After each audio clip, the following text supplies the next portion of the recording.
Amikavalina indray tompoko lasy tompoko vavy no iarabanantsika ao anatin'izao alady hitolakandro izao miainga amin'ny vatana avy aty amin'ny complexe sportif votivorona indray ny sport 261 amin'ny fampiainana amin'ny vantana ny fionana eo amin'ny ekipan'ny FOSA Junior FC Boeny sy ny COSFA avy eto Analamanga lalao izay tafiditra ao anatin'ny andro fafito ho an'ny conférence nareo vondrona mifaninana amin'ny varatra amin'ny Orange Pro League lalao izay anana ny lanjany tokoa satria dia kluba roa diso mifankafantatra loatra no hiakatra kianja afaka fotoana vitsy manasa sy manentana antsika mpakafiny baolina kitra malagasy ary mba anaraka hatramin'ny farany ity fampiainana amin'ny vantana ny fionana eo amin'ny FOSA Junior FC sy ny COSFA ity tsara mampatsiafa amin'izao fotoana izao dia mitarika vonjomaika ao anatin'izany conférence nord zany ny ekipan'ny FOSA Junior FC raha larana fatelo vonjomaika kosa no misy ny COSFA na ny ekipa zareo miaramila mbola tsy ampy lalao iray raha tombanana zany dia efa tompondaka ny lalao mandroso ny ekipa ny FOSA Junior FC tahaka ny tamin'ny tompo lalaovana lasa fandresena enina tamin'ny lalao enina no azo ny ekipa ny FOSA Junior FC ny amin'ity androany ity no asa anahoana no momba izay hoe vokatra mety ho azo ny FOSA Junior FC izay na zany na tsy zany ny miaramila na ny COSFA tamin'ny herin'ny androany raha hitantsika teto amin'ny sport 261 dia nyvoako mpandresy tamin'ny SARY nanoloana ny AS Analamanga tany amin'ny kanja manara-penitry MIHETSIKA melohan'ny ekaran'ireo ekipa eto kianja dia andeha relo ometsika ny mpilalao mandrafitra ireto ekipa rotota ireto ho an'ny ekipa ny FOSA Junior FC aloha dia atao hoe maromaro ihany ny fiovana hita taorian'ny lalao farany nataon'izy ireo tamin'ity conférence nord ity izay nandresen'ny ekipan'ny Asadiana tamin'ny satelo noray teo ihany koa nandresen'izy ireo ny ekipan'ny Uskafot tamin'ny SARY tamin'ny herin'ny androany teny amin'ny kianjana larbiteny nandritra ny andro fahenina ao amin'ny fiandrasana ny tsatokazo no ahitana ny Fabrice larana voalohany any amin'ny vody larana akavanana no misy ny Eradokely larana fafito amby folo vody larana akavy naina avzara larana fafito amby roapolo vody larana avoany kosa nahitana ny Andrikely larana fasivy amby folo eo ihany koa Yarisa larana fahenina mipetraka irakiraka piaro atao hoe zavatra niova lehibe hatramin'ny verenan'ny mpanazatra Bob Kotovich ny fametrahana Nicolas eo amin'ny toerany irakiraka piaro an'ity ekipan'ny FOSA Junior FC ity eo ambonin'ny Nicolas io no ahitana ny donga larana fahadimy na itiavana eo ihany koa itsirikely larana fahadimy amby folo loha larana telo no safidiny Frank Rajona Samba Bob Kotovich ary Menakely Rufin ao anatin'izany fionana amin'ny COSFA izany ahitana ny fetra any amin'ny elatra kavanana larana faefatra amby folo any amin'ny elatra kavino misy ny Jean-Yves larana faraika amby folo i Drogba na tsy lavina kosa no eo amin'ny loha larana voany larana fahasivy ho an'ny mpisolo toerana no ahitana ny Yves mpiantsatokazo larana fahenina amby folo eo ihany koa Flavio mpiantsatokazo larana faharoa amby roapolo marobe Jean-Claude na Ilolode larana fahatelo larana fahenina amby roapolo Jeannot larana fahavalo i André larana fahadimy amby roapolo Xavier na Alexa larana fahavalo amby folo Feli larana fahafolo Sambatra larana fahatelopolo Salimo larana faharoapolo Iandro Max larana fahadimy amby roapolo Daksakely ho an'ny ekipan'ny miaramila ireto hitantsika miakatra tsy moramora eny kianja manao ny fanamina mavo ireto dia tsy de nisy fiovana Dinana Inorbera no mpiantsatokazo larana fahenina amby folo any amin'ny vody larana akavanana no misy ny Ravelino zay kapteny ity ekipan'ny COSFA ity vody larana akavy kosa no ahitana ny Moma larana fahadimy amby roapolo ao foana eo amin'izay fiarovatena izay ho an'ny miaramila no ahitana ny Safidy be na Itala larana faefatra eo ihany koa Garol larana fahadimy ny safidy ny irakiraka piaro roa ny mpanazatra rabe faritany Sromarik ary Albert na Ibadoda ahitana ny Adelphin larana fahavalo amby roapolo eo ihany koa Fils larana faharoa irakiraka mpanafika Bako larana fahavalo amby folo any amin'ny elatra kavanana no ahitana ny Toky larana faharoapolo larana fafito amby roapolo any amin'ny elatra kavy lalaina Jaco aloha larana voany Ruffin larana fahenina amby roapolo ny mpisolotoerana ho an'ny mpiantsatokazy dia ahitana ny Iandra larana fatelopolo, eo ihany koa Erika larana fafito amby folo, larana faraika amby roapolo Imonja, larana faefatra amby folo Lafatra, larana fafito Toby, larana fatelo Safidy Tsonga, larana fasivy Valdo, larana fafolo Cédric na Imoza, larana fatelo amby roapolo Hitojo, larana fadimy amby roapolo Gabriel na Imojanga zay mpilalao tao amin'ny FOSA junior teo aloha, larana fasivy amby folo Rostan B Urbain, ary ny larana faharoa amby roapolo Riva. Izay no andafitra ireto ekipa roa ireto miavaka tsara mifanamina taka mazatra azy dia manao ny loko volomboasary sy mainty ny FOSA junior FC. Raha manao ny loko tsy de nahitana azy matetika kosa ny miaramila dia ny loko mavo sy fotsy manao ny fanafanam-batana ny FOSA junior aloha amin'izao fotoana izao mba entina hiatrika izany lalao zany. Eo ihany koa ny fanaovana ny pitsopitso ny isan-karazany ho an'ny fanombohan'ny lalao ny fakatsary izay zavatra tsy maintsy atao anatina lalao ofisialy tahaka itony. Mifanindran-dalana amin'ity lalao ity dia misy lalao anisan'ny maro-piandry ihany koa any amin'ny LGK Plus Stadium bypass any izay ionan'ny ekipany CFFA na ny ekipan'ny commune Andoharano Fotsy sy ny LGK Plus. Lalao Totosa Omaly teo amin'ny LGK Plus Stadium ihany koa dia tany amin'ny segonda farany vao nivoaka mpandresy tamin'ny Rainoatra nanoloanan'ny Dato FC ny ekipan'ny Mama FC baolina tafiditry Flavio na Ipapsa ho an'ity ekipan'ny Mama FC ity metsika miandalana ihany ireo vokatra any amin'izay kianja hafa izay fa eto aloha dia ifantoka amin'ity lalao miendrika famaharanana ho an'ny lalao mandroso ny conférence nord ity isika fionana zay raha ny tokony ho izy eo moa zany no tsipiteny hatrany ho an'ny mpakafy baolina kitra marina fa lavitra ny toerana tia votivorona fa dia vitsivitsy aloha ny olona tonga mijery ity lalao ity aty amin'ny kianja ny votivorona tsy takany tamin'ny fitsenanany bary azy ay saika nanenika ny lalana teto Antananarivo avokoa ireo milaza fa ho mpakafy baolina kitra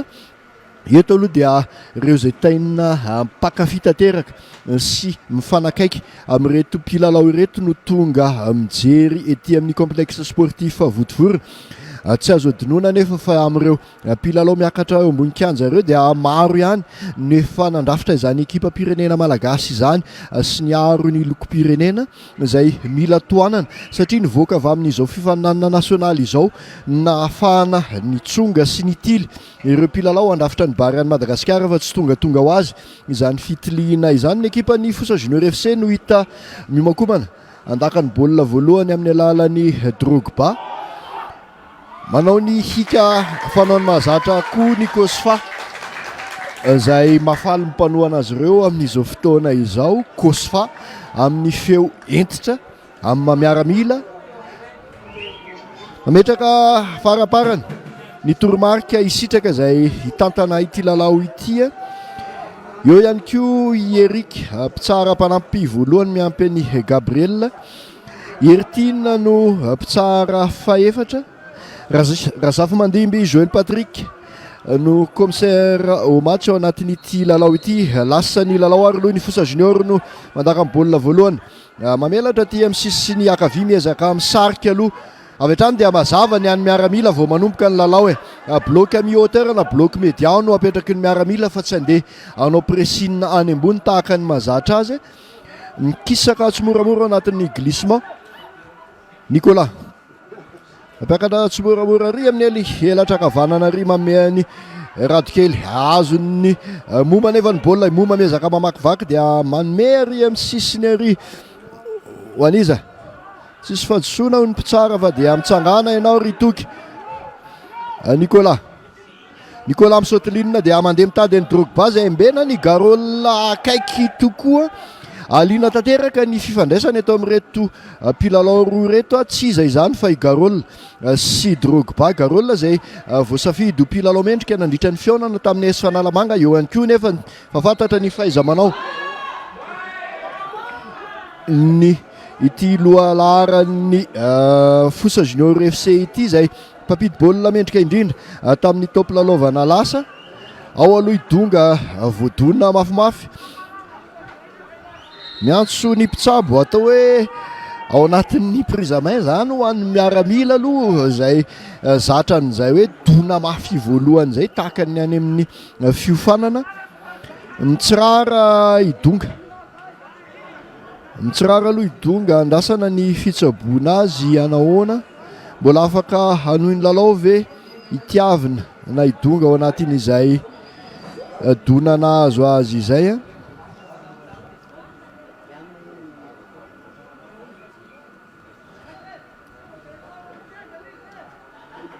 manahoana idonga andrasana ny fitsaboana afaka hitsangana ve hanohy ny lalao sasanatria ho tapitra amin'izao minitra faharoa zao ny fiarahany amin'ny namany anisan'ny fahabangana lehibe ho an'ity ekipa amin'ny FOSA junior ity amin'izao fotoana izao ny tsy maheo an'ny aroasana na idaksa sy veve zay samy tojo tsy fahasalamana ihany koa zay no natonga ny safidy ametraka ny tsirikely sy donga ato dia misy fifandirana kely manoloana ny kiraro anaovan'ny naina avizara kiraro mety tsy mifanahatsahana amin'ny fifaninanana zany hoe mety maro loatra patrika ny vy ao amin'ilay crampon amin'ny godasiny naina avizara ka tsy ahafahana hoe milalao saika misy fitiliana avokoa no an'ny godasiny FOSA junior hoe mety ve raha ny tokony ho izy dia tany amin'ny fotoana ny savanany fitaovan'ny tsirairay no anaovan'ny mpitsaran'izay fitiliana ny kiraro ny mpilalao tsirairay aby izay ao aloha donga mbola tsaboana ihany koa naina avizara aloha no tsy afaka hanao ny kirarony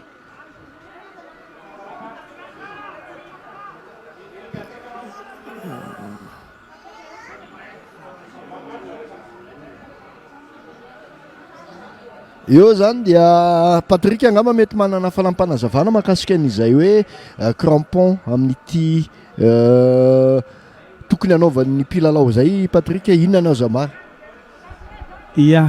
ny azo ambara amin'izay zavatra zay na manazakinao dia misy mifetrana vy amin'ny crampon ilalaovana amin'ny terrain synthétique ohatra zao dia rehefa tsy manaraka an'izay fipetra zay dia mamoaka na mampanolo an'izay izay kiraro fanaovana zay ny mpitsara nisy ny tom contrôle nisy fa tsy fantatsika ihany koa na nisy mifanovana tampoka taona satria mbola tany amin'ny adiny ray latsaka talohany ty lalao ty ny nataony izay contrôle zay lasa aloha ny fanafena manjareo FOSA junior nefa dia ao amin'ny safidy be manahoana azony Jean Yves ndray zany boly zany any amin'ny Jean Yves ihany Jean Yves mamerina ty amin'ny naina avizara ty nefa dia disy mifandraisany naina avizara zany boly zany voka tosy ho anjareo COSFA izany Ravelinao mamerina ao amin'ny Adelphin mandefa ty aloha be aty nefa tsisy tamingana COSFA ty fa dia i Arisa no nazo an'izany boly zany dia fa ty amin'ny tsirikely sady tsirikely mandefa aloha ao ary Jean Yves mafimafy zany fifandomana zany nahazo fahatsona nanao fahatsona i Adelphin larana fa 7 ndry zareo COSFA teo anatrehan'ny Jean Yves larana fa 1 an'zareo FOSA i naina no mandefa zany boly zany dia nalefa moramora ao amin'ny iandrikely ao iandrikely dia ato amin'ny naina mijerijery namany ao mandefa any amin'ny Jean Yves zany Jean Yves nefa dia garole no tonga eo aloha indrindra eo sy ny vatambeny manopana ny Jean Yves dia voka au goal ao amin'ny Dina no mimakomanao andefa zany boly zany asa akaikiny safidy be ary dia nomeny any safidy be aloha ao jerijery ny olona efa ty aloha ty dia ao amin'ny Ravelinao tsara dia tsara zampon kely ataony Ravelinao zany mandefa ty aloha ty nefa dia tsy azony Ruffin zany Ruffin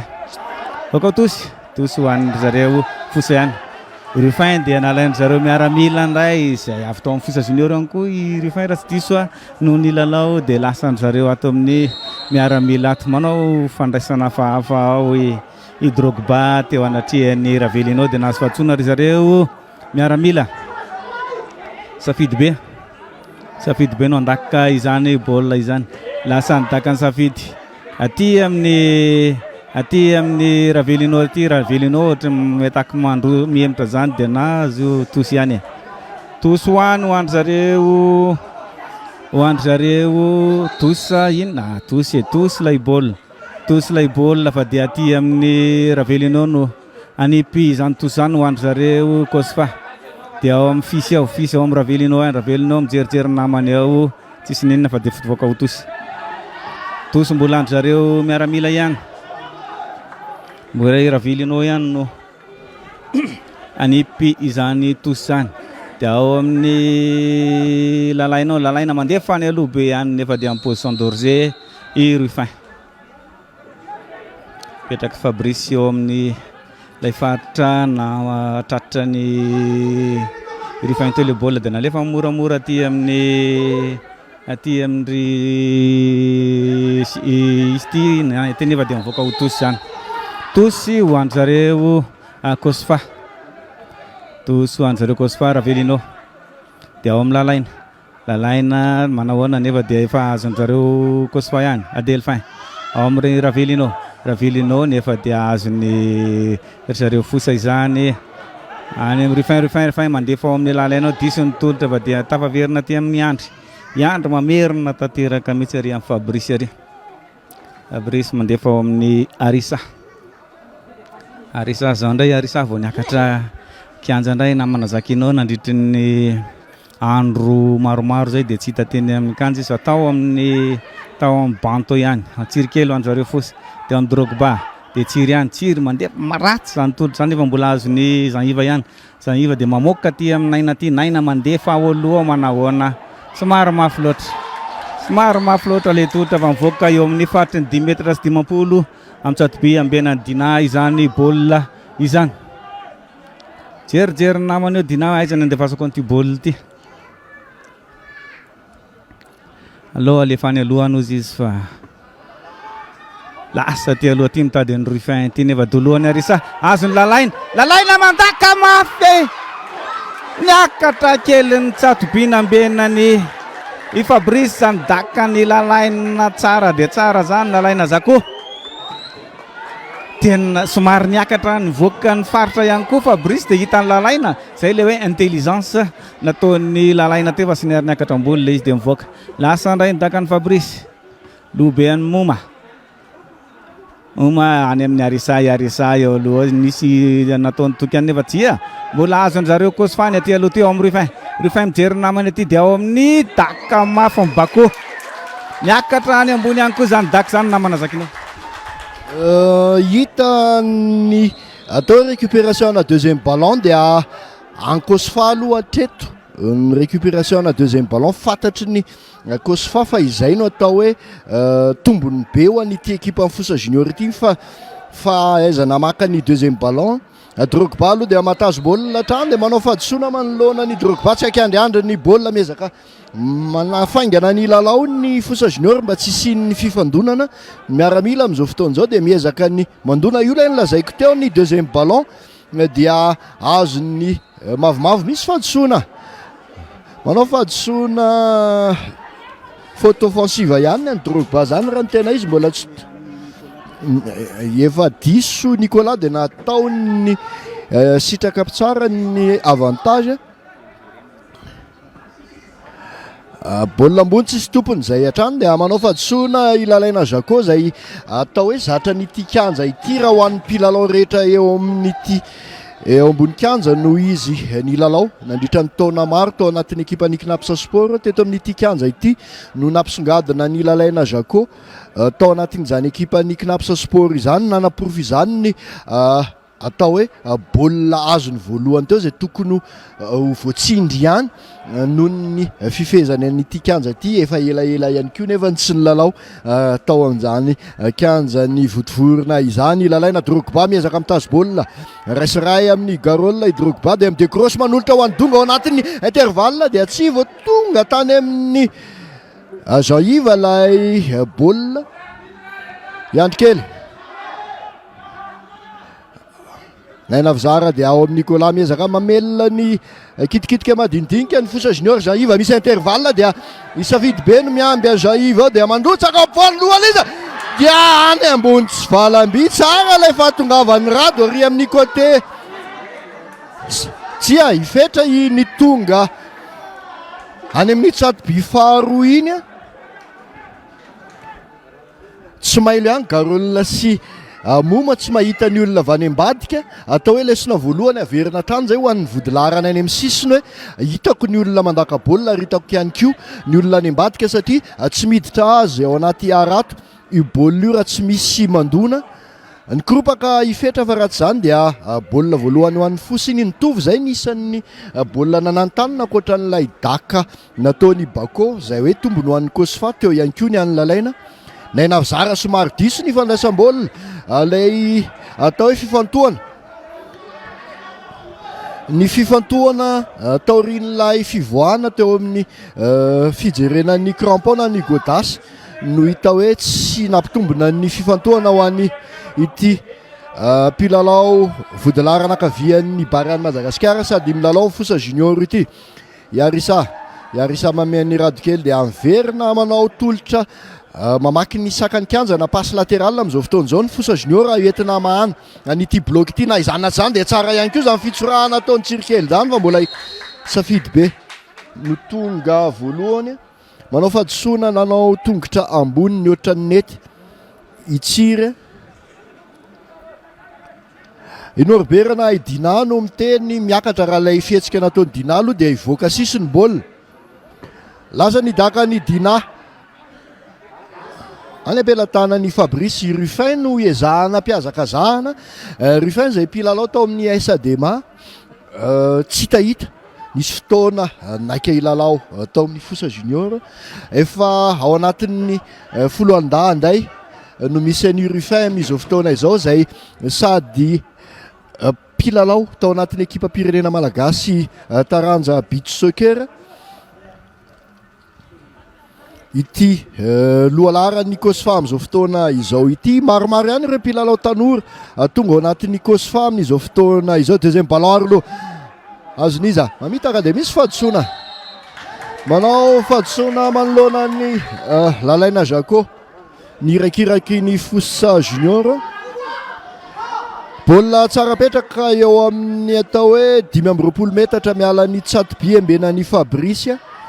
makomana i Bako zay spécialiste amin'ny balle arrêté ho an'ity ekipan'ny COSFA ity rindrina efatra no apetraky Fabrice miomana i Bako mirirandrirana amin'ity tongony akavia ity sary hafa mety iseho ihany koa ny mety fopritsahan'ny Ravelino tapaka atao amin'ny elatra akavanana ato itsirikely no ny kisaravetrany miomana i Bako andaka ny coup franc lasa ndaka ny Bako any ambony tsy valambe mitady ny lucarne premier poteau misy fa tsy ampy lay nandidina an'ilay baolina raha nahita ihany koa tsika dia solifatra ny pied-d'appui an'ny Bako mialohan'ny andakany an'ilay baolina iandry manolotra ho an'ny Fabrice zay anisan'ny mpiantsatokazo mafe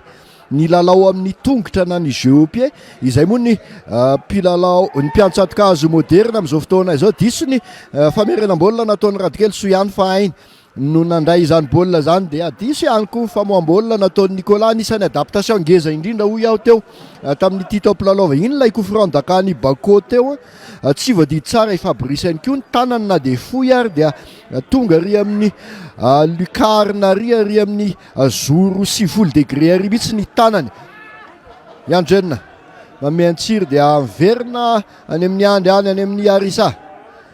Yarisa mameno Nicolas manao gain terrain embenana miaramila anankitelo dia tonga ary amin'ny feta mandeha mandrotaka ny Zaiva aty amin'ny tsato bifaharoa mbola tazona ihany Zaiva nefa afaka tonga dia nanao afaka nandaka mivantana i Zaiva faneritreritra ny zara roa ihany ny fomba fisainana misy fahadisoana mafimafy ny fandraisan'ny Garol ny Drogba zay voatery ny décroché ty ambany manoloana an'izay marquage individuel zay coup franc eo voany any amin'ny 30 metatra miala ny Tsatobe ambenany Dina any iza no miomanandaka ny baolina ifetra raha ny coup franc matin'ny fetra dia efa maromaro natao amin'ny FOSA junior na fony izy mbola nilalao tao amin'ny tana formation mafe izany taranja izany ty larana faefatra amby folo ny FOSA junior ity zay mena fitokisana indray amin'izao fotoana izao lasa nidaka mifetra manahoana telo anazy miakatra ambonin'ilay dake ity kanja ity ihany koa Patrick dia somary malama tsy ahafahan'ny mpandaka mametraka ny pedapoiany amin'ny akapobeany Zaiva mameny tsiry somary ambony ny baolina dia i Garol ihany koa tsy miafiafy raha ohatra ka vodilarana fahafatsy inona no mandeha maka ny Drogba amin'ny faiza mitazom-baolina dia matetika no afaka ity larana fasivy ny FOSA junior FC ity efa nisy Patrick mifampitandremana ambava farany nataony sitraka ny Garol dia mbola namerina ihany Garol mety ny fahadisoana manaraka ataon'ity larana fadimy ny COSFA ty dia akaratra mavo no ivoaka Nicolas mimakoma mandaka baolina dia mandeha mandrotsaka ao ampovoany mitady an'izy mitady ny tsiro kely eo anelanelana miaramila maro dia maro misisika ihany aloha mbola tsy mivoaka ny baolina Ravelino fa mandeha azakazaka ave amin'ny an'izy ny lalaina karatra mavo ve sa mbola fa karatra mavo efa miainga ny tanany sitraka mpitsara karatra mavo any nainavizarana ny lonany fanakanana nataony ny nainavizara nanolonany lalaina Jaco iny tsy nafaly an'ny tale teknika eo anivony FOSA junior Andriamato Bob Kutwitch zany fala-pakevitry ny mpitsara izany karatra mavo voalohany tamin'ity lalao telo iny azo ny lalaina Jaco iny Patrick andrasantsika indray nainavizara nanolonany fahadisoana nataony tamin'ny lalaina Jaco ao anaty fitoniana tanteraka no andraisany safidy be an'izany baolina zany miezaka miakatra tsy moramora ny miaramila na izany na tsy zany misy ihany nelanelany eo amin'ny FOSA junior tsy dia mirafitra ilay bloky Ravelino sy nainavizara samy tompony azakazaka dia avery loha baolina ho an'ny nainavizara iandro jeune mameny naina dia mivelatra tanteraka ary amin'ny mamiary samby ary SARY afaka miakatra tsy moramora mamin'olotra ho an'ny radikely ny safidy tsy hanao pressinina mihitsy ny COSFA Patrick ao anatin'ity lalao ity fa manao an'ilay glissement ao anatin'ny bloc mi hauteur fotsiny satria fantan'izy ireo fa ao amin'ny vonin-kanja no herin'ity ekipa ny boeny ity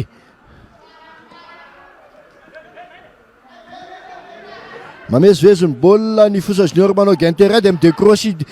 Drogba na tiavina manao fahadisoana indray i Delphin tsy akandriandry tsirikely manolotra ho an'ny Drogba mampiasa ny vatany dia tsy mailany koa tsy ampy ny prise d'information ho an'ny donga atao anatin'iny tolotra natolotry Drogba iny misy fahadisoana charge retardement ihany zany ataony Ruffin izany Patrick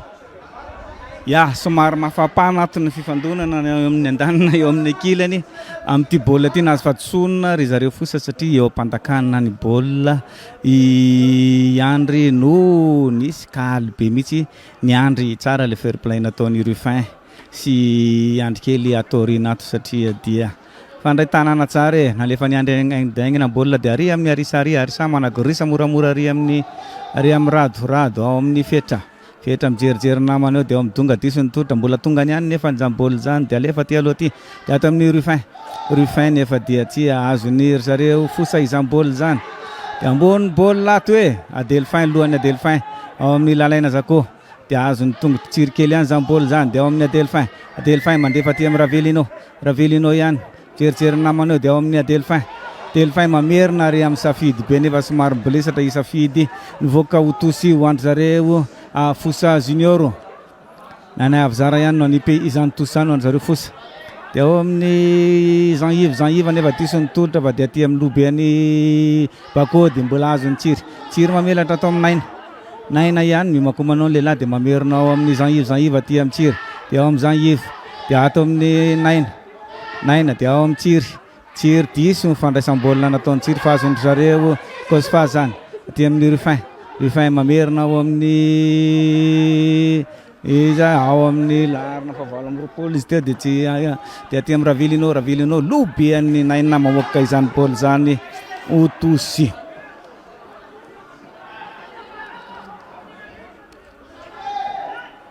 naina ry ambanimbany ary ianao ozy izy sitraka manipy an'izany tosy zany Radokely Arisa somary misitona tsy moramora ty ambany ndray zao ry zareo fosa isitona nyty rindrina be apetraka ry zareo miaramila ity dia amin'ny andrikely mandefa aloha ao dia ao amin'ny Jean-Yves diso ny tolotra nazy fahatsona miaramila nanao fahatsona Adelphin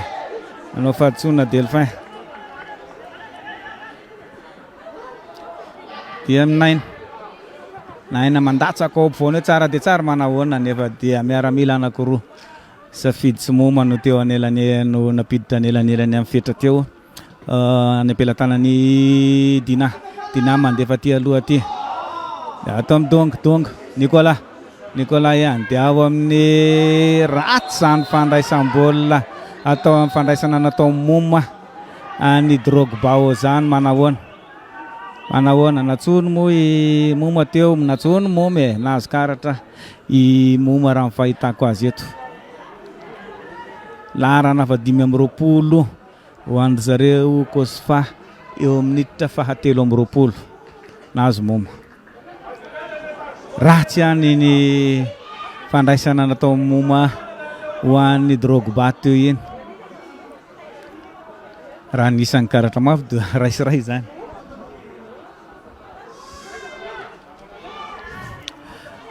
i Radokely mimakomany ao an'leon'ny baolina eo asa manahoana ato koa ny sitositona madinidinika mandeha lasa nidaka ny Radokely aloha lohany garolina mahazo an'izany dia manahoana i Andrikely tsy azony Andrikely fa andry zareo COSFA dia mbola tonga ao ihany nefa idonga ty amin'ny naina dia atao midonga ihany diso zany tolotra zany fa dia aloha miverina tanteraka amindray ozy izy naina alefa ny ary amin'ny Arisa mijerijery ny namany eo dia ao amin'ny fetra mamelatra ary nefa diso zany tolotra zany fa dia azo moma ho any andry zareo COSFA anahoana moma rery voaka ho tosy ny sotoa moma ny baolina dia tsy voatazony fa nivoaka ho tosy ho andry zareo fosa rado mandefa any aloha any amin'ny Drogba raha garolina akaiky dia akaiky eo manao fadisonina i Drogba eo anatrehany moma eo ambany masonga herin'ny rinina Gabriel mpitsara mpanampy faharoa mihitsy izany baoly zany izany fadisona nataony Drogba zany dia tsy nisalasala ny lehilahy nanangana ny saina ary nanome izany fadisona zany eo andry zareo COSFA moma no mandakika ao aloha ao tsy azony tokony baolina fa asa Bako Saiza dia any amin'ny Radokely nisy fadisona indray nataony Bako satria efa ao aloha i Radokely mbola somary nifinganiny i Bako indray fadisona ho andry zareo fosa junior i Arisa somary ratsiratsy ihany zao toerana misy any Arisa zao satria enao ampovoany nefa ny mampiditra baolina ampovoany lasa Andrikely rery sisa no atao anatin'ny axe ato lasa Andrikely nandaka mafy mivoaka ho tosy io andry zareo COSFA Ravelino indray mimakomanao anipy izany tosy izany minitra 15 tsika ry mpijery ajaina mpanaraka ny pejiny 260 sport 261 mbola samy tsy nisy nitoko eto amin'ny kianja ny knapo savondivorona zay eonan'ny FOSA junior Vaniboeny sy ny COSFA aveto Analamanga. Rado mameno donga disindray ny tolo donga nefa mbola azo ny rado ihany de lobe angarol de aloha ty Rufin mamelatra ary amin'ny toky ary toko mijerijery namana tsisy namana teo izy zay vao nalefa ny aty aloha aty tady ny lalaina aty azo lalaina tsara mihitsy baolina mandatsaka voany amin'ny tady izy tsisy fa de Nicolas manao famoahana tsy de voahevitra ihany Nicolas nefa so ihany fa mbola teo ny namany Erdonga lasa ho an'zareo fosy ao amin'ny Drogba ihany Drogba mandefa ary amin'ny Jean-Yves aty amin'ny ilany ankavia aty Jean-Yves ihany afaka tsara Jean-Yves ihany manahoana de efa leo ny Adelphin amoka izany baolina izany corner voalohany ho an'zareo FOSA junior ato amin'ity fionana ity corner voalohany tsirikely nefa miomakomana andeha anao an'izany corner ho an'zareo FOSA junior izany aty amin'ny ilany ankavia aty izany corner izany toetrandro eto amin'ity kianja eto Vonivorona ity dia mafana mihitsy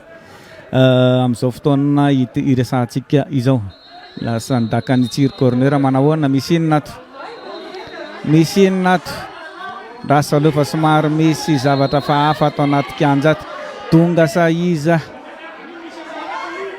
tonga sa iarisa iny fandona kely tato amin'ny asa izy ty mitsirara ety ny antsi ny mpitsabo aloha zany ary ny mpitsara hiditra hitsabo an'io mitsirara eo asa iza iarisa ohatra ny arisa marina aloha fa asa nanao niny fahadisoana iny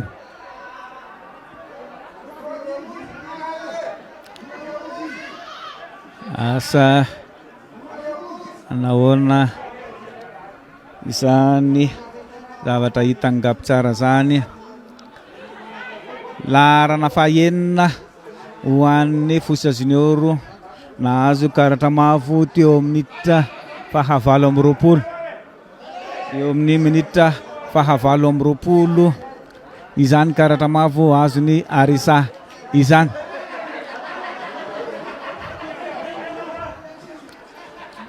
asa iza izany nitsirara teo izany fa de efa tafatsangana aloha ny lehilahy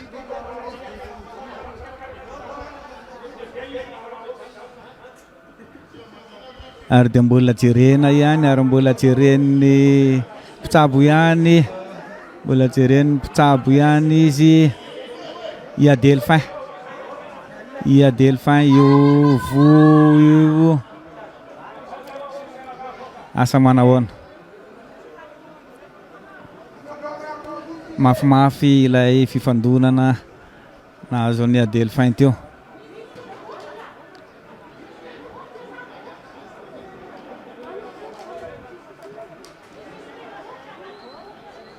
mafimafy ilay fifandomana teo iaho mbola tsabona ihany ary de avoka ny mpitsabo nisy ny karatra mavo nivoaka ary dia tsy tokony hivoaka i Adelphin izay voteo fa tsy maintsy ambony kianja ihany izy no tsabona efa tafatsangana ny lehilahy ary dia alefa ilay corner teo satria alohany andakana no niseho izay favoazana nahazo any Adelphin teo izay teo anatrehany arisa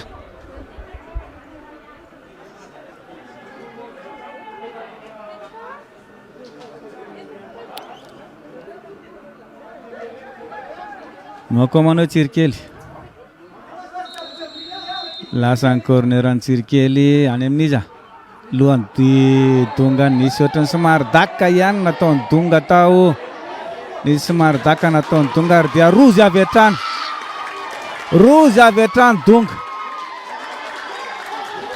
hatrany donga satria sady nitsambikina zany izy no nandaka no nandaka rozy avy hatrany na karatra menina idonga eo amin'ny 30 minitra ny lalaovana izao zavatra rehetrarehetra izao no miseho ry mpijery ajaina.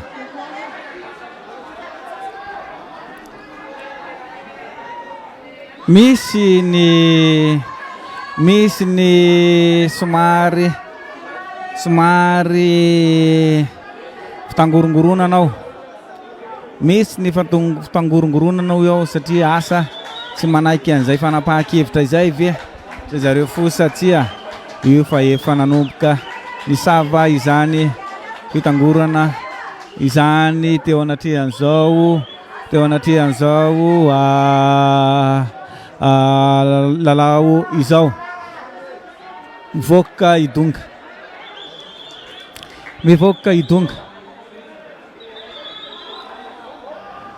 idonga nahazo an'ilay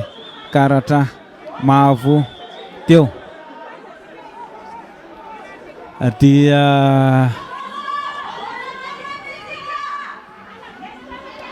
ny maneo hoe dina andefa izany fatsona ho andry zareo COSFA izany itoky no nahazo nao voan'ny dakikabe nataony donga teo izay alefa amin'ny baolina korisany dina moramora ao amin'ny safidy izany baolina izany dia alefany ary amin'ny garol miakatra aloha ao dia ao amin'ny fisy mamerina ty amin'ny delphin ao amin'ny safidy be jerijerina namany eo dia ao amin'ny adelphin jerijery votsitra izany baolina izany fa azony tsiry mandefa tsara dia tsara ao amin'ny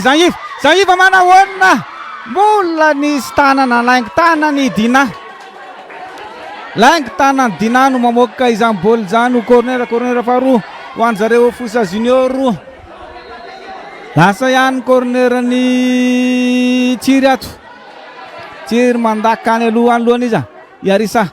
nefa dia lobe any Adelphin indray dia ato amin'ny Nicolas ihany nefa dia tsy azo izany baolina izany fa ato amin'ny Naina Avzara ihany Naina Avzara mandefa aloha ao amin'ny Drogba mimakamana manahoana tsisy nenenina inga sitraka fa dia azony zareo mbola aty amin'ny Andry nefa disy ny tolotra nataony Andry fa azony Ravelino dia azony zareo FOSA indray nefa dia mbola tapaverina ilalaina zako naka izany baolina izany safidy be mandefa ty aloha ty tratrabeany Rufin mandray an'izany baolina izany Rufin dia ary amin'ny fisy mamelatra ary amin'ny ilany ary azo tsy azony toky izany baolina izany tsy azony toky mivoaka tosy ho an'ny zareo FOSA junior Yarisa no manity mazamy tosy izany dia ao amin'ny fetra mijerijery namany eo fetra ihany dia miverinao amin'ny Yarisa ihany mijijijy ny baolina izy naveriny tanteraka mihitsy ary amin'ny Fabrice mamelatra aty amin'ny Rado lasa nivadika aty amin'ny ilany avy aty moa zany Rado noho ny alany donga teo dia ao amin'ny Naina Avzara indray no mitazona ny ao ampovoan'ny kiantsy Nicolas tsara dia tsara zany style ataony Nicolas zany dia ao amin'ny tsirikely nefa dia tsisy ninino zany baolina zany dia ao amin'ny Yarisa mandaka mafy dia mafy any alohany ao amin'ny Naina ihany midikodinao ny lehilahy dia manefa moramora ty amin'ny Rado ty azony Rado tsara zany baolina zany Rado kely mandefa misy apelina tsara dia tsara ataony Naina nefa dia alohan'ny safidy no mahazo an'izany baolina zany dia safidy ihany taka ty aloha manahoana tsy azaiko tsy tonga tany amin'ny Adelphin izany baolina zany ty amin'ny Ravelino amin'ny lalaina zako lalaina ihany arahana FOSA anankitelo eo ny lalaina ary dia nahazo fatsona ilalaina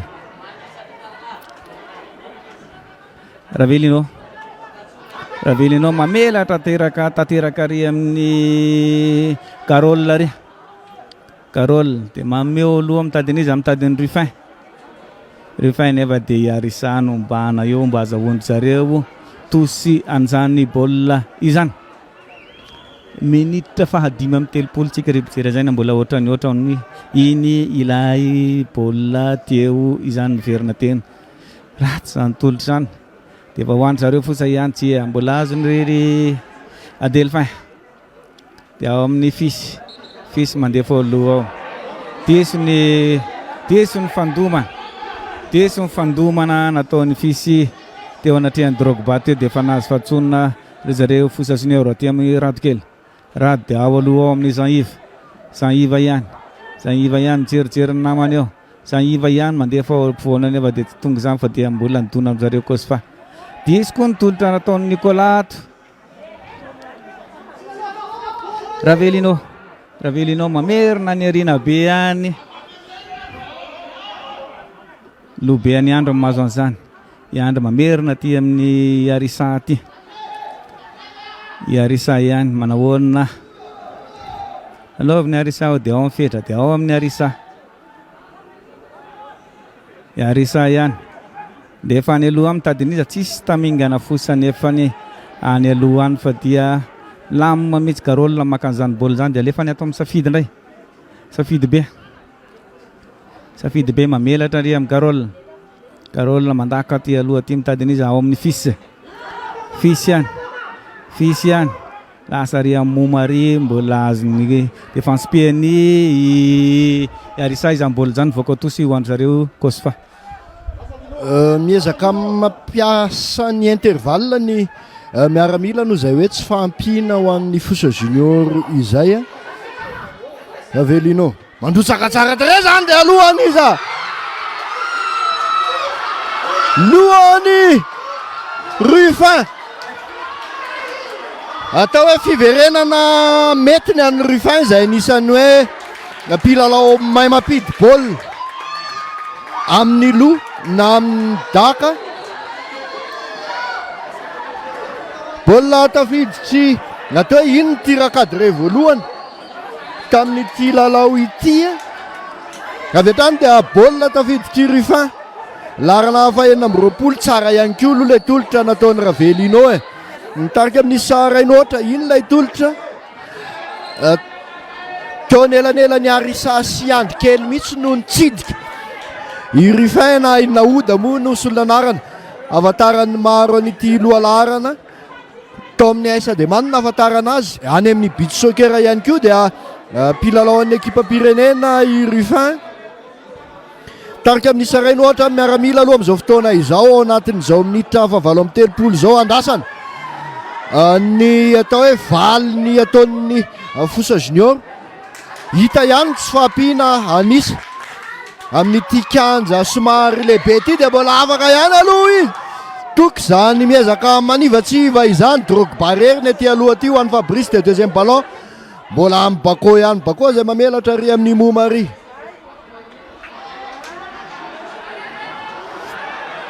Smarita le tsy fahampiana ngeza ilay kanja vao teo minitra fatelopolo dia efa nanomboka ny lalao folo ny Fosa junior teny ambony kanja nisy ny fanovana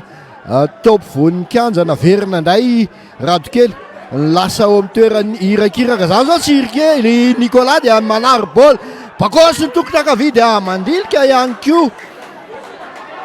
inaina manakana izany daka nataony Bako izany ao anatin'ny fotoana mafana sy mety ny COSFA taorinina ampidirany bola voalohany niezaka ny iplieny match na hitadiny bola faharoa mialohan'ny fialan-tsasatra ny ekipa miaramila amin'izao fotoana izao tsirikely mamay Nicolas mandeha manolotra mitady aniza mitady mifetra ry aloha ry nefa ohatra nihita tsy vonina ihany ny larana fa 7 ny Fosa junior dia ao anaty fisainana tanteraka no andraisan'ny vodilaran'ny COSFA izany COSFA miezaka mamezivezony bola aloha amin'izao fotoana izao satria tsy ampy anisa ny Fosa junior toky momba mandrotsaka boly dia any amin'ny naoda ilaina i Ruffin diso ny tongotra mandray boly ny tongotra kavino mandray bola ho an'ny toky ho an'ny Ruffin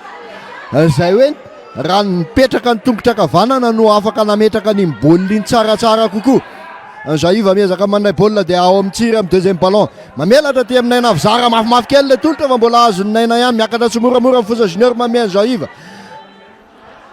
tonga amin'ny Naina Avizara naina zara tsy fantatra n'olitra ve zany sa ahoana alemilemy ihany iandro jeune na iandro kely manoloana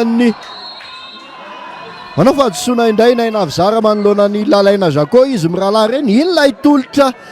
tokony nataony Ruffin tamin'ny tongotra akavanana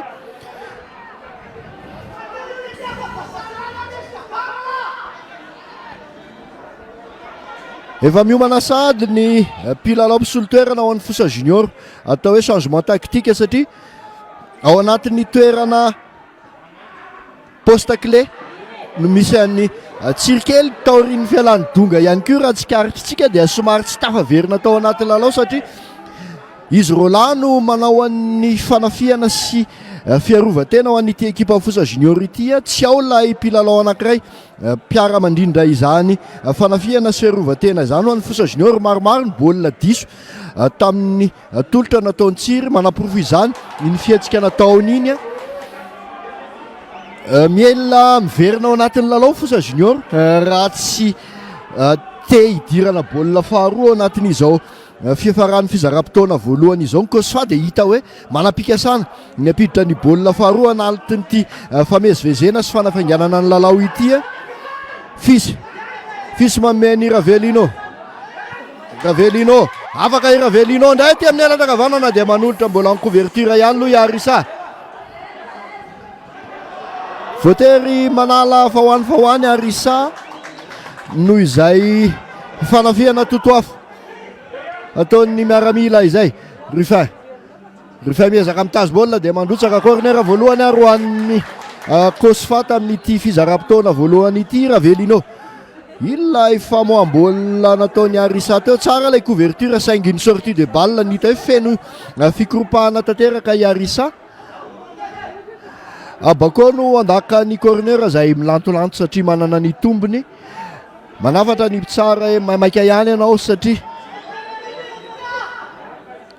corner miditra no ataony Bako amin'ny tongony akavia lasa nidaka amin'ny Bako amin'ny tsatoby voalohany lohany Nicolas no mahazo izany mbola azony Ravelino ihany ny deuxième ballon afaka mandrotsaka ve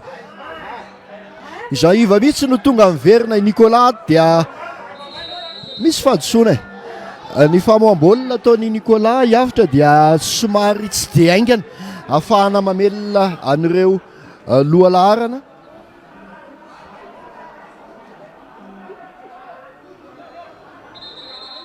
baolina roa aloha ny eny ankanja eo amin'ny 2 minitra eo sisa dia ifarana ny fepitoana ara-dalàna amin'ity fizara-potoana voalohany ity akoatra ny fepitoana fanampiny Dina miezaka ny mandany fotoana tsara no mampatsiafa i Dina dia nisy fotoana efa nilalao tamin'ny toeran'ny joueur de champ rariny loatra raha mahay an'izany tanisa isan-karazany izany miezaka misitona ny COSFA lasa ny daka ny Dina aty aloha aty mitady ny toky Yarissa no mahazo ny baolina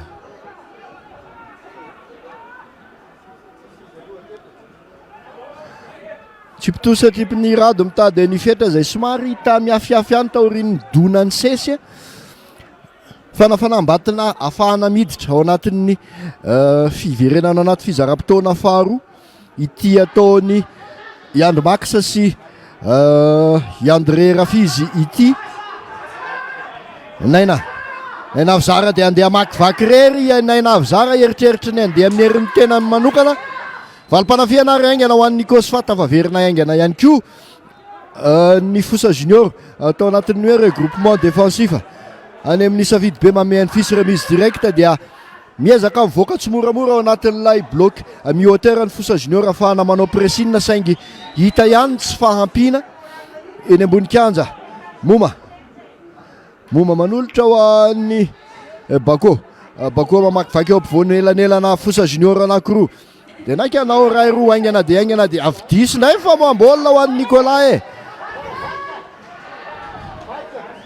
amin'ny fotsy miangatra isika mijery ny FOSA junior tao anatin'ny taona maromaro Patrick dia manao fahadisoana aloha nahodana Ruffin iverenantsika kely lay atao hoe fanamariana ho an'ny FOSA junior aloha tsorina ho antsika mpanaraka amin'ny FOSA junior tao anatin'ny taona maromaro fa tsy de milamina ihany ny fipetrahan'ny Nicolas ao anatin'ny toeran'irakiraka piaro ny mpanazatra no tena mahita an'izay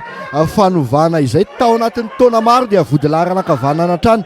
no nataonyity larana faharoan'ny FOSA junior ity amin'izao fotoana izao dia ao anatin'ilay hoe irakiraka piaro tokony ny baolina kitra moderna voaporofo izay atao hoe fanamariana zay tamin'iny fahadisoana amin'ny famoam-baolina ataon'ny Nicolas iny Nicolas zay vody larana akavanana natany amin'ny Baria Academy natao amin'ity ekipan'ny FOSA junior FC ity tao anatin'ny taona maro nahita indray nefa ny mpanazatra fa ao amin'ny toeran'irakiraka piaro no asiana azy hatreto aloha mbola tsy tonga izay fifehezana ny toeran'irakiraka piaro izay ka manisy atao hoe lesoka ihany eo amin'izay afovoan'ny kanja ny FOSA junior FC izay changement aloha iravelinao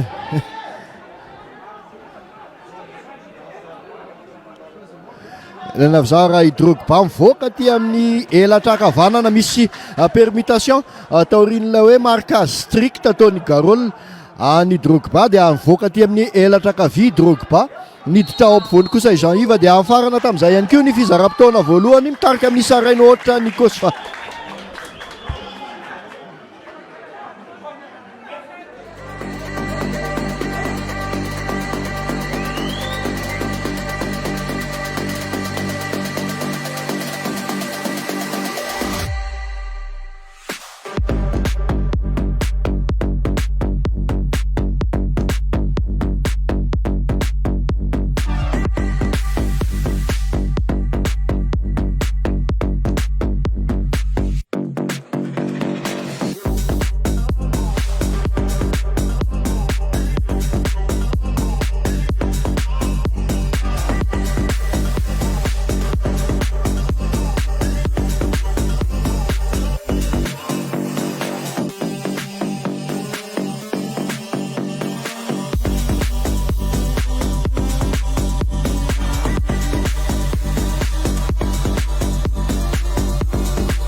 teo anatin'ny fizara-potoana faharoa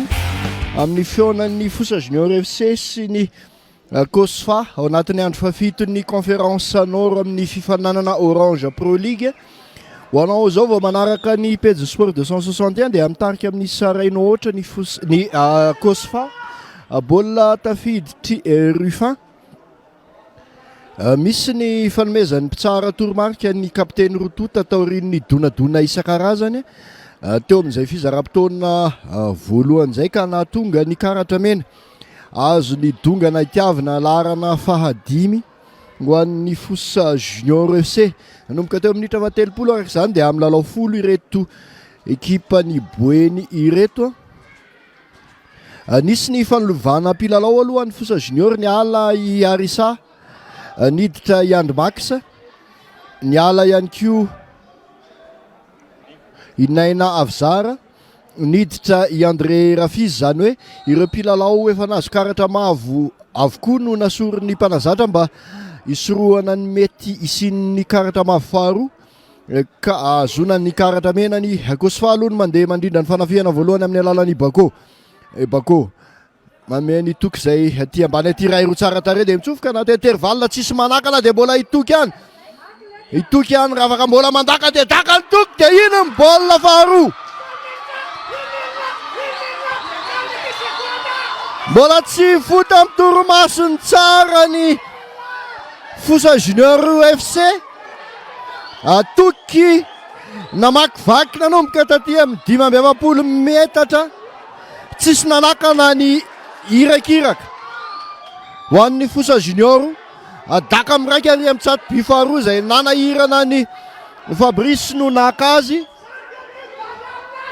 Mitarika amin'ny saharoa ohatra ny COSFA manoloana ny FOSA Junior FC, sarotsarotra ho eo teo. Ino ilay daka ny toky, zany hoe aty amin'ny 20 metatra aty mipetraka tsara ny apoy. Atao hoe raha mangatsika ho an'ny FOSA Junior ihany ny fampidirana baolina vao maraina iny satria dia voatery ny endrika isa roa izy ireo nefa tsy ampy anisa ihany koa eny ambony kianja raha anisan'ny olombelona.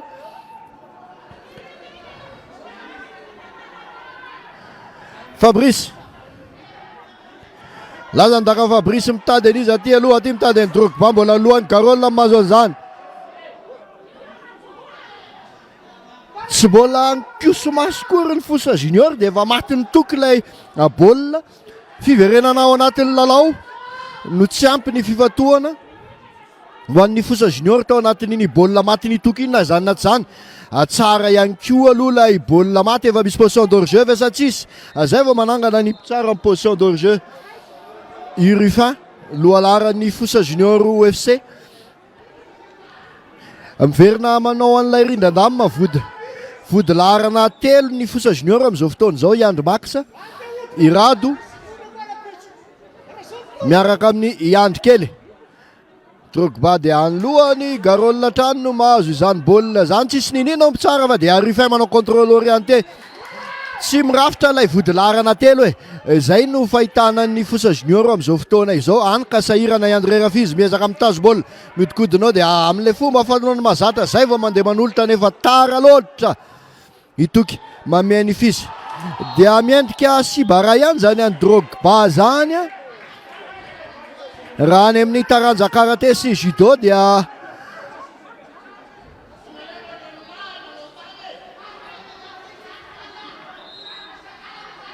mafimafy ihany aloha zany dona nataony Drogba tao hoe tsy dia tena fanahinina loatra fa tara ilay fangalana an'ilay baolina. Inona ny vahaolana ho an'ny FOSA Junior FC amin'ity rono ohatra sahady vao nanomboka segonda vitsy ny lalao. Omenantsika ihany ny vokatra any amin'ny kianja hafa mba tsy hatopo-trano miono antsika ao anatin'izao fanarahana mivantana izao. Ao amin'ny nandritra ny fialan-tsasana aloha dia mbola ohatran'ohatra nisa eny amin'ny LGK plus stadium any, eo amin'ny CFFA sy ny LGK plus tompon'ny kianja. Any amin'ny kianja na larbi dia mitarika amin'ny saraina ohatra ny iskafoty manoloana ny tiakitra. Any amin'ny kianja na pasambaza ihany koa dia anapiditra baolina teo amin'ny minitra 7-20 I Fabrice Loalaran'ny Zanakala FC manoloana ny Jetkitana.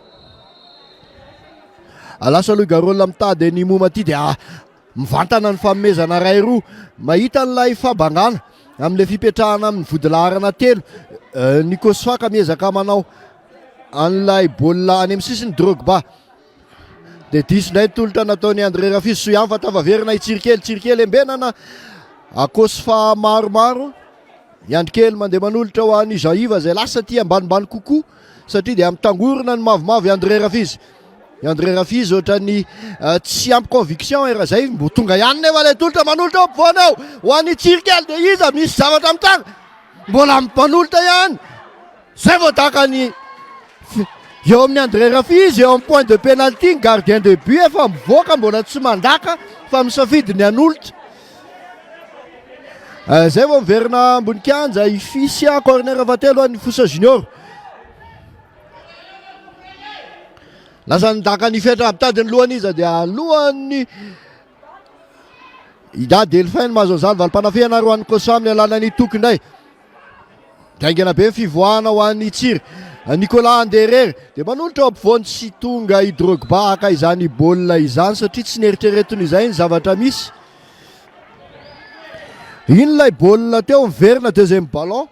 tonga eo amin'ny André eo amin'ny atao hoe 12 metatra miala ny tsato by ambenany Dina dia nisafidy mbola hanolotra ihany le fihetsika lohalarana ny tsy nananany i André tao anatin'izay zavanisy izay fisy. Diangana amin'ny famoaham-baolina ho an'ny COSFA dia lasa indray toky dia ohatran'ilay teo ihany dia tonga ty amin'ny Moma embenan'ny Radikely dia i Radikely ny tonga aloha. Famoaham-baolina no olana satria tsy ampy anisany FOSA Junior amin'izao fotoana izao.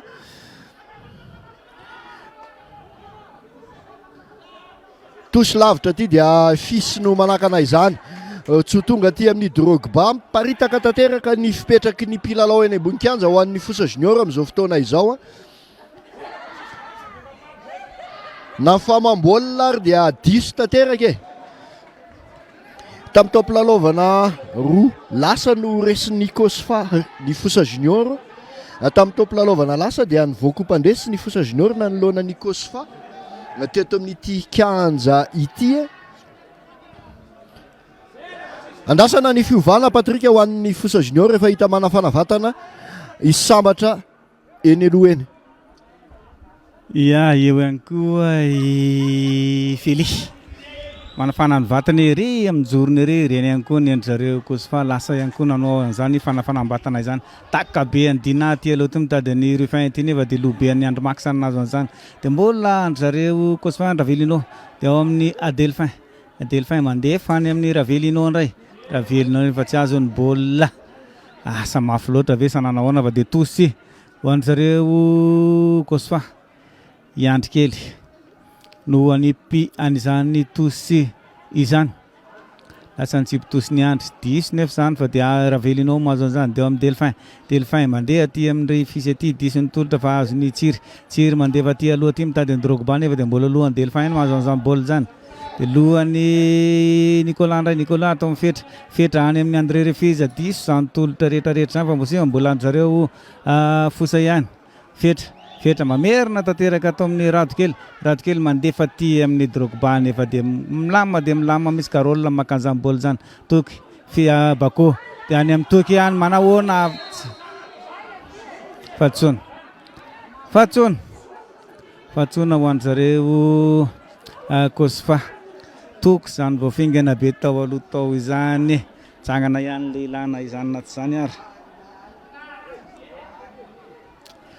i Bako mitady tsara dia tsara ry amin'ny lalaina Zako ary azony lalaina izany baolina izany lalaina ihany mamitaka moramora tsisy nenenina manahoana voaka ogol voaka eo amin'ny faritry ny 10 metra sy 80 ambany masonga herinirina Gabriel mihitsy izany zavatra izany tsy nisalasala ny lehilahy nanondro ny 10 metra sy 80 dia efa ty amin'ny Andro Max ary amin'ny Iandrikely miakatra ihany dia efa any amin'ny Drogba somary mafy ihany izany takandry Andrikely izany dia nivoaka ho tosy voaka ho tosy ho anjareo COSFA. Ravelinao dia ao amin'ny Moma mandefa aty aloha aty tratrany andro mahazo an'izany. Drogba dia vonona ihany lehilahy dia ao amin'ny Rafiz André mamerina aty amin'ny Rado aty. Rado mandefa aty amin'ny fetra miblesatra ihany koa ifetra tosy. Moma dia ao amin'ny Fils dia atao Moma indray. Moma mandefa aloha ao amin'ny Toky nefa dia azondrareo FOSA zany. Aty amin'ny nanao fahaditsona Igarol teo anatrihan'ny Drogba. Fetra indray manoloana ny baolina teo. Miandry sifflet ianao ry fetra ho inga hisitraka.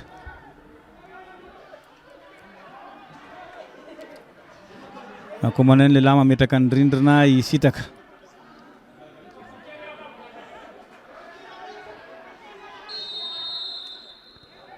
Taka mifetra mitady an'iza somary mafy any tsia tsy mivoaka sa mbola tsy mivoaka. Efa nivoaka ho goal.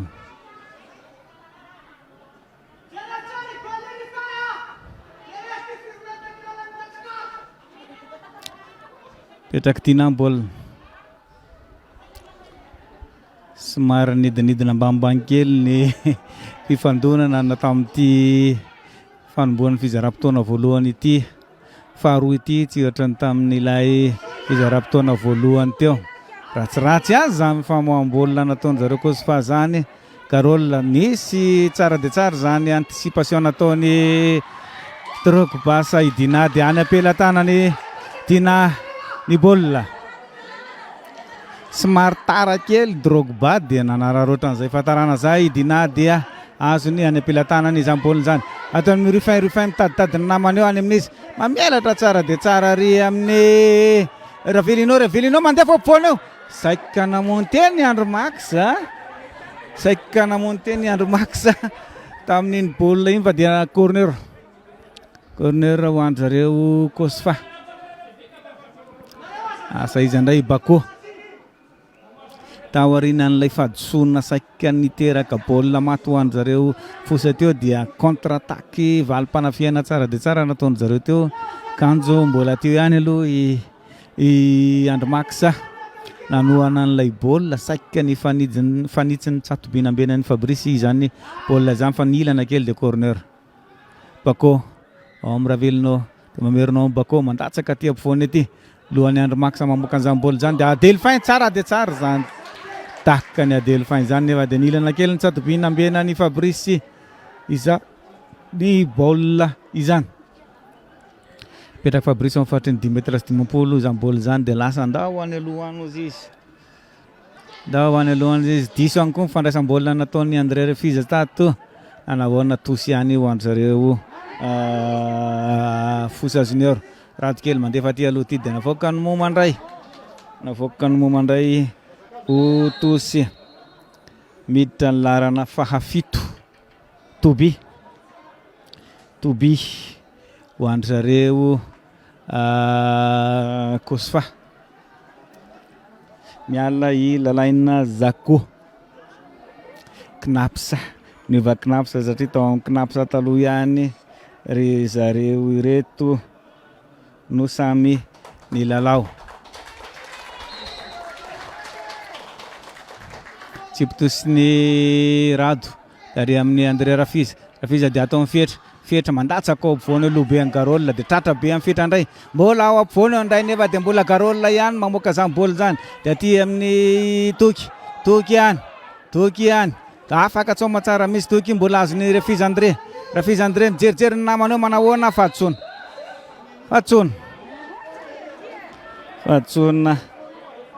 ho andry zareo FOSA Junior eo minitra fahavalo amin'ny 50 ripijery ajaina mbola rono oatra mitarika ry zareo COSFA amin'ity lalao eto androany ity. Eo amin'ny 20 metatra eo ity baolina ity eo i fetitra, eo ihany koa i tsirikely. Asa izany andaka izany baoly zany, miandry ny kirorikanga sitraka. Itsika dia ahita ity daka ndray amin'izy mirahalahy ity.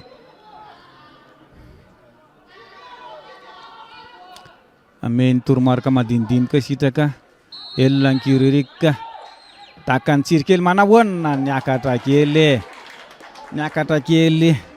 ny Tsato-by ambenany dina izany baolina izany. Efa misy ihany koa ny ry zareo FOSA junior eto ambany eto, io ilay dakan'ny tsirikely teo amin'ny famerena tsara nefa dia niakatra ambony.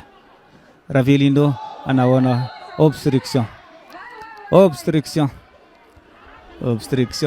ny baolina tena azo fatsoina ry zareo FOSA. Fa mimokomana eto ambany eto ihany koa i sambatra sy fely ato amin'ry zareo FOSA junior. Asa roso zao ve ity fanoloana mpilalao ity sa manakory? Ary dia mandeha tokoa ny fanoloana mpilalao. Asa iza miala ifetra miditra i sambatra, dia miala ihany koa i Jean-Yves miditra i fely. Lasa ilay fahantsoina ho andry zareo azony zareo COSFA teo. Efa any amin'ny Toby ao amin'ny Bako mijerijery namana eo lehilahy. Asa momeny an'iza tsisy nenenina hoany mpitsara fa dia efa azony zareo FOSA izany baoly izany dia any amin'ny sambatra ihany, nefa dia somary niambatrambatra isambatra dia lasany zareo COSFA izany baoly izany. Dia efa re amin'ny andrikely indray, andrikely mandefa aty amin'ny refiza aty. Asa manahoana tsisy nenenina dia ao amin'ny Ruffin atao mitoky nefa diso ny antoky. I Drogba mandefa aty amin'ny fely aty, alao avoaka ho tosy hoy i Garol tsisy inny loza mananontany indray André Rafiza. Dia ao amin'ny fely tsia mameny Félix André Rafiza ihany mijijijy ny baolina eo. Afaka i André mandatsaka ao ampovoany nefa dia défense be tsara dia tsara natao moma tamin'iny. Lasa indray valim-panafena ho an'ny zareo COSFA aty amin'ny Ruffin aty. Mbola azony zareo koa COSFA ihany toky mandefa re aloha re nefa dia efa ohatra mivoavaky ny Fabrice ihany ilay baolina efa mivoaka talohan'ny fandakana nataony toky izy, ary dia navelany hivoaka izany aty amin'ny Andromax. I Andromax dia ary amin'ny andrikely manahoana nisy fatsoana tsia voaka ho tosy ho an'ny zareo FOSA ihany izany baolina izany. I andrikely dia efa ty aloha ty dia ao nanao fatsonina i Ravelinao teo anatrehany sambatra. I andrikely indray momakomana andaka izany baoly izany, misy apelina ataony fely tara loatra la hitolotra efa en position d'orge. Fa na en position d'orge na ny tena kipita tara ity ara dia efa mahita fa dia niverina avy taty amin'ilay faritra efa na en position d'orge anazy taty i fely. Safidy be no andaka izany baoly izany ary amin'ny Toby ary mbola azony i Bako nanolotra ny alohany nefa tratra be ny Andromax amazo an'izany. Dia ao amin'ny Nicolas aty amin'ny Ratokely mandefa olo mitady an'izy nefa dia tsisy misy fa dia milamina mihitsy ry Safidy ato mandefa an'izany baoly izany. Toby diso ny tolotra ataon'ny Toby fa dia azony sambatra ihany. Sambatra mandefa ary amin'ny iza iny tsirikely. Bako tosy ho an'ny zareo FOSA tsiry ihany amerinao amin'ny andrikely mandefa ato amin'ny Drogba dia lasa midécroche any ambany amin'ny mihitsy maka baolina any amin'ny namany ihany.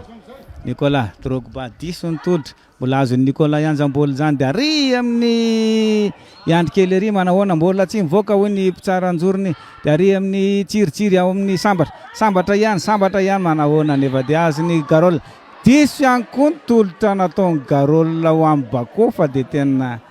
Bako rery ny tao aloha tao fa somary naranitra la izy dia azony zareo FOSA ary ambany ary. Andrikely merinao amin'ny Andromax Ia Fabrice dia mipetraka ho stoppera mihitsy Fabrice amin'izao fotoana izao. Lasa nidakany Fabrice aty aloha ty lohany Fely dia ao amin'ny Carole dia ato amin'ny Toky ihany nefa dia azony Rafiz zany baolina zany ao amin'ny Tsiry aty amin'ny Fely ihany dia ao amin'ny Tsiry dia ao amin'ny Rafiz lasa mafy loatra kosa ilay tolotra nataony Rafiz André ho an'ny Tsiry teo ary dia nivoaka moramora ho goal. Misy mpilalao mitsirara ho andry zareo COSFA ohatry ny toko amin'ny fahitako an'io mpilalao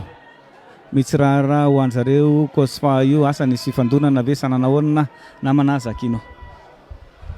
Somary misy endri-dalao kely indray ny FOSA junior tao anatin'izay fotoana izay hoe 10 minitra izay raha ny vaovaovao nilatsaka aloha dia tafiditra baolina faharoa an'ny Zanakala FC indray Patrick any amin'ny kianjana Pasambazana zany hoe mitarika amin'ny saroany ohatrany Zanakala FC manoloana ny Jetikitana andasana ny fiovan'ny vokatra hafa any amin'ny kianja hafa any amin'izao fotoana izao. Fa ny eto amin'ny kianjan'ny votovorona aloha dia mitarika amin'ny saroany ohatrany miaramilana ny COSFA manoloana ny FOSA junior FC.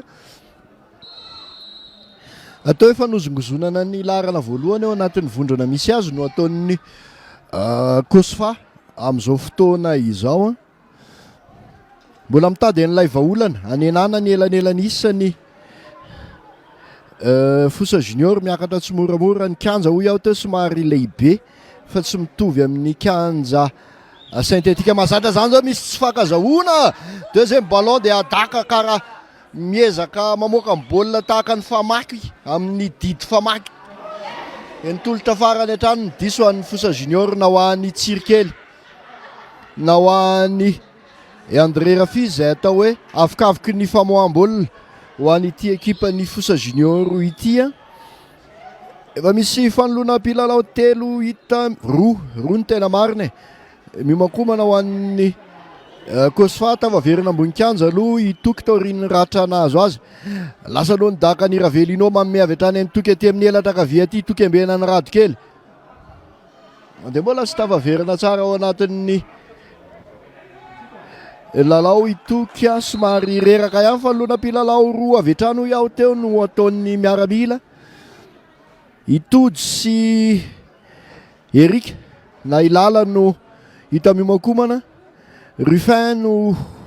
miala voalohany soloany Itody sy poste par poste. Bako ihany koa soloany Eric zany hoe remplacement poste par poste nataon'ny miaramila taorian'ny ezaka nataon'ny reto mpilalao roa reto na i Ruffin na i Bako dia baolina maro no nandalo teo aminy sy ny azakazaka vitany. Fiverenana naomby zay no azo itenenana ny fiverenan'ny Ruffin tambony kianja indray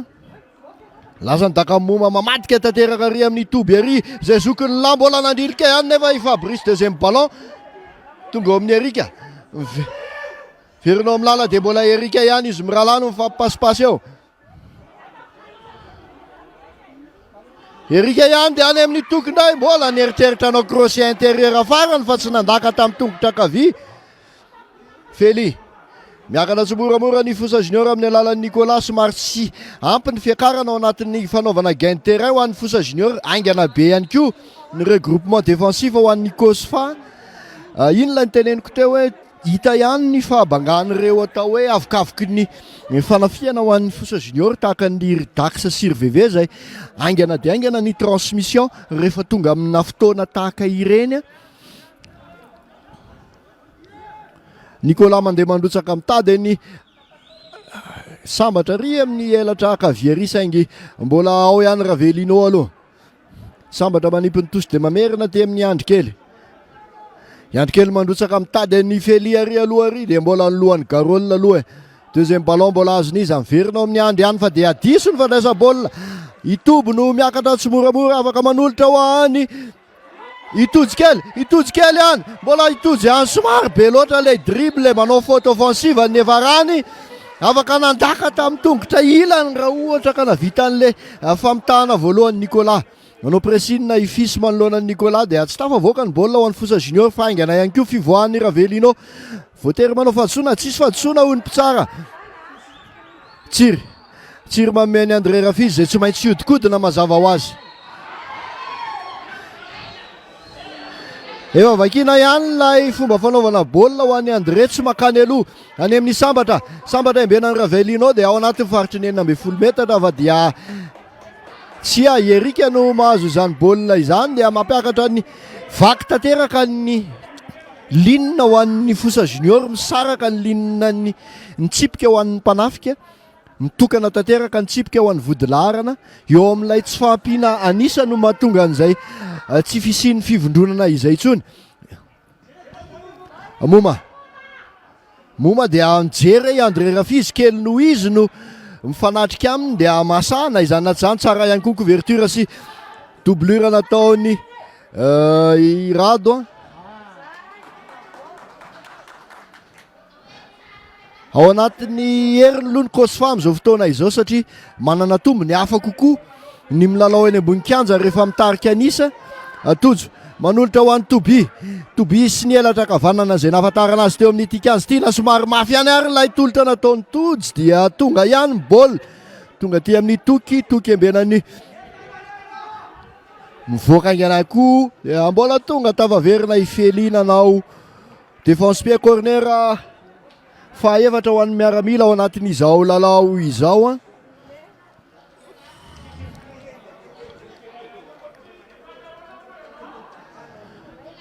Anahoana inona ny vahaolana ho an'ny FOSA junior aloha entina nenjika nelanelanisa.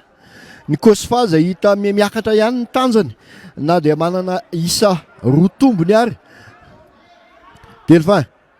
Delphin mandrotsaka dia alohan'ny Radokely no mahazo an'izany dia tonga ry misambatra ry mamerina ao amin'ny tsirikely manao renversement malalaka, misy toerana ahafahana miazakazaka ifelira ohatra ka azo ny baolina. Fely embenany Garol akaiky Fely ihany dia défense pied tsara tare zany intervention ataony Garol izany manoloana ny Fely. I Garol dia anisan'ny mpilalao songadina tamin'ity tampilalaovana 2023 ity raha ho amin'ny toeran'ny vodilarana aloha ity larana fahadimin'ny COSFA ity. Anao tosy lava ve i Nicolas? Tsy tapa-kevitra hoe amme ho an'ny Drogba sa amme ho an'ny Fely.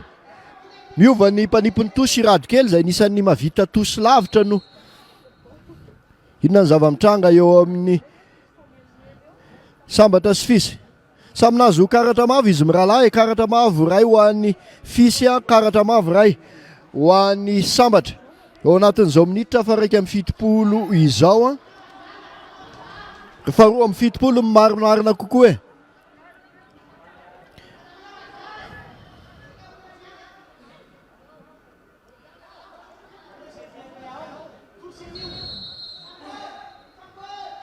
Tosy lavitra be hitady ny Drogba mazava ho azy, niotra kely ilay tosy e. Dia itojo embenany Andro Maksa no mivikina ambony kokoa. Tsiry manilika ho an'ny sambatra. I sambatra mandeha mijijijy eo dia efa mandeha ny prise à 2 sy prise à 3 mbola afaka ihany nefa sambatra afaka mandaka fa maivana le daka e. Tir cadré voalohany no an'ny FOSA junior tamin'ity lalao ity. Tsara no mampatsiahy an'izay zany hoe tsy dia tao anatin'ny fanafiana firy ny FOSA junior. Manaprova izany baolina verivery anatin'ny tolotra ataony sambatra izany. Moma mameny toky mandaka ambony lohan'ny Nicolas mahazo an'izany deuxième ballon dia anjakany mavomavo tanteraka e. Tsy ampy ny olona ampovoany ho an'ny FOSA junior. Nicolas manolotra ho an'ny Drogba tsy ampy d'hors jeu dia afaka manolotra ampovoany. Somary tsy mailo ihany koa Fely e. Aingana ny fiverenana ho an'ny fisy. Mitaky ny arerana ho an'ny FOSA junior. Mameno an'ilay elanelanisa tsy ampy ilay isa eo ambony kianja, ny kianja somary mibalelaka ihany.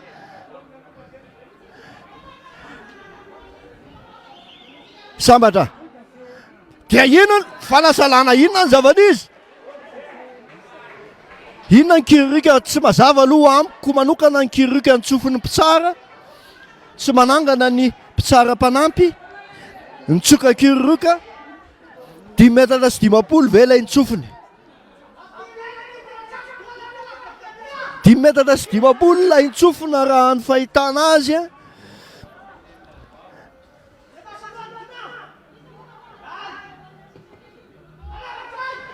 Lasa aloha baolina tsy akiandriandry Yandry Max mahazo baolina dia manao faute offensive andray itody tsy akiandriandry ho an'ny FOSA Junior. Drogba midécroche mandray baolina dia mitady ny tsirikely itsiry manome ny Fely akaingana be ny tolotolotra fa dia tsy vonona Yandré dia tsy vonona tsy tafiditra ao anatin'ny lalao mihitsy ity larana fahavalo ny FOSA Junior ity. Alao tsorina ny resaka ny fanafanam-batana ve no tsy ampy diady ihany koa da misy tolota diso any amin'ny arika so ihany fa tavaverina irady taorin'ny fahadisoana nataony Yandré Rafizy. Zay ilay nilazaiko teo hoe Yandré dia tsy miditra ao anatin'ny lalao. Yandré tsy maintsy hitazona baolina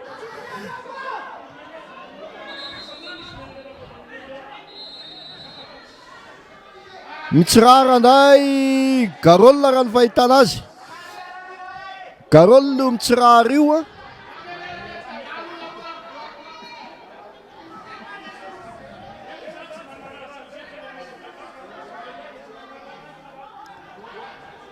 Manontany iaina mpitsabo ny COSFA manao ahoana ianao Garol hoy izy mbola mitsangana ihany. Dikan'izay tsy maintsy mivoaka i Garol. Minitra 5-7 tsika amin'izao fotoana izao Patrick.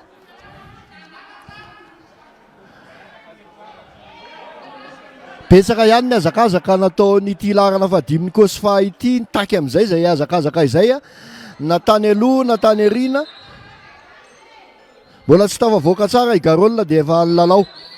ny FOSA Junior. Lasa ny tsipitosatsipy ny rado any amin'ny Fely midécroche dia manolotra ho an'ny Nicolas dia diso nay nitolotra ataon'ny Nicolas maro loatra ny déchet technique ho an'ny FOSA Junior tamin'ity lalao ity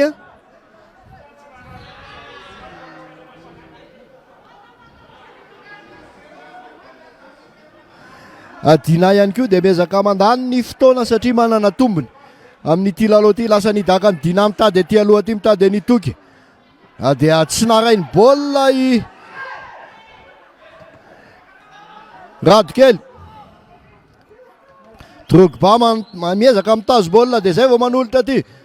misy fadisoana ao amin'ny Drogba somary mitanondrika ao. Lasa aloha i Radokely manolotra ho an'ny Drogba zay mbola avy ny tanondrika sy tsy vonona no tolorany Radokely baolina. Yandry Max irery miezaka mitazo baolina dia manao faute offensive itojo miditra vodilarana foany aloha amin'izao fotoana izao Ravelino manoloana ny fabangana misy amin'ny fivoahan'ny Garol. Lasa isambatrasambatra ihany dia corner samy voaka 10 metatra sy 50 10 metatra sy 50 ny mpitsara zay vao lasa indray ny COSFA amin'ny alalan'ny toby zay mipetraka ho irakiraka fa tsy vodilarana ataka ny nazatra azy tao amin'ny Knapsa Sport. Yandry Max no manao intervention manao faute offensive matetika aloha itojo kely manoloana ny Yandry Max. Tsiry manolotra ho an'ny Fely embenany momakaiky dia zay vao manolotra ny any André Rafizy dia misy fandraisan-tanana tsisy ninina ho ny mpitsara dia miverinao amin'ny tsiry deuxième ballon dia Drogba midécroche dia mameny André Rafizy tsy maintsy anao kitikitika mavalalana dia zay vao daka tsy ampy lay daka ny tsiry.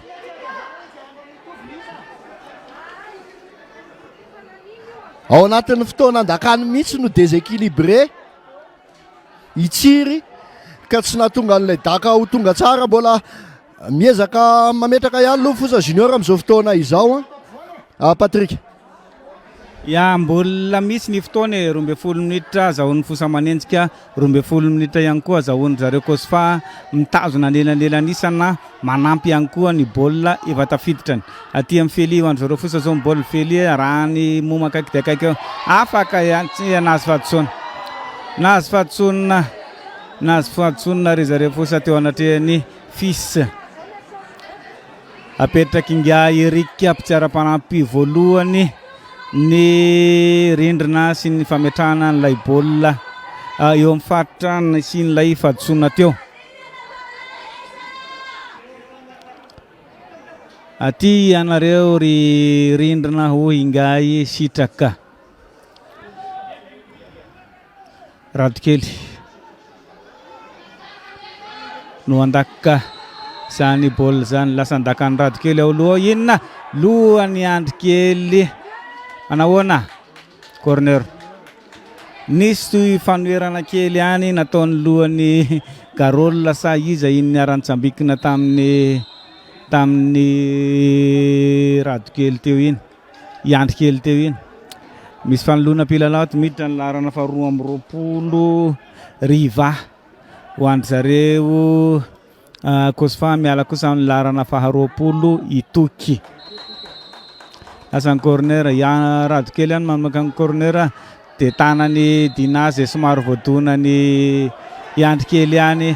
nazy fahatsona ry zareo COSFA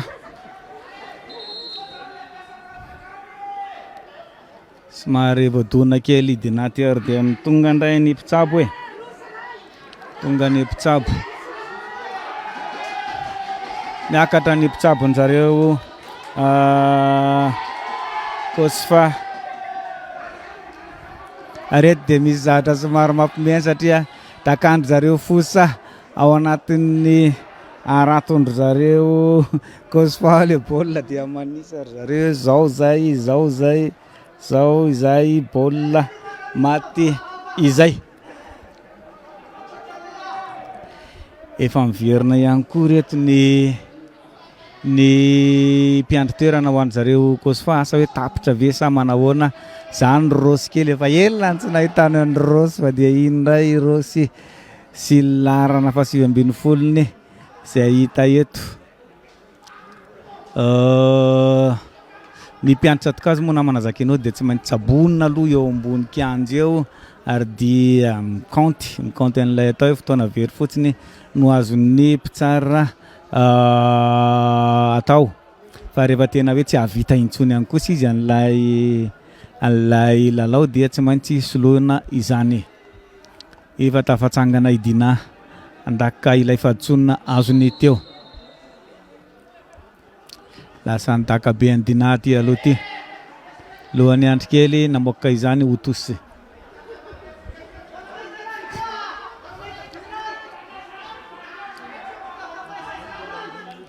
tobino anipi izany tosy izany lasa nitsipitosy ny tobi alefa moramora ao amin'ny Eric ao nefa dia nahazo tosy zareo fosa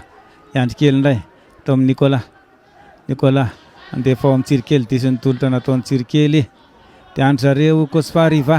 riva raha ny rado akaiky dia azony rado ny baolina ataony Rafiz André mandefa atao amin'ny radokely misy sitona madinidiniky zany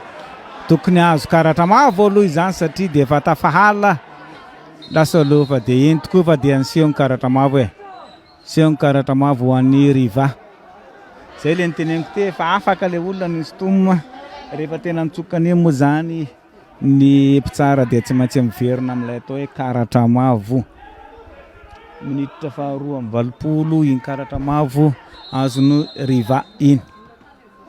rado aty amin'ny Fely mandefa ampovoany ao amin'ny azony André Rafiz manahoana somary mafy loatra lay nanaovana an'ilay baolina ka dia nivoaka ho gol